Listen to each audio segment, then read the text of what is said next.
જુઓ મારા માસી, નાની અને પલક ચોખાના પાપડ બનાવી રહ્યા છે.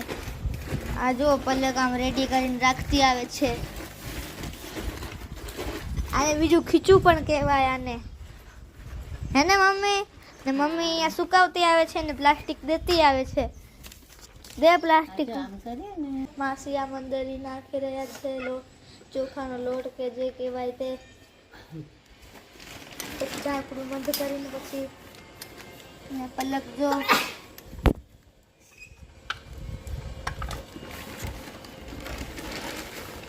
બળદ નથી, જાડા જાડા થપ્પડતું દબાવાય પલક. બરોબર. આ એ હજી જાડા થાય છે જુઓ. પછી કરીને આમ ખેંચે છે. એમ કરીને આ જુઓ કેટલા બધા પાપડ કરી લીધા છે. જો આજે પર્વભાઈ પાપડ બનાવે છે. કેવો થયો? હા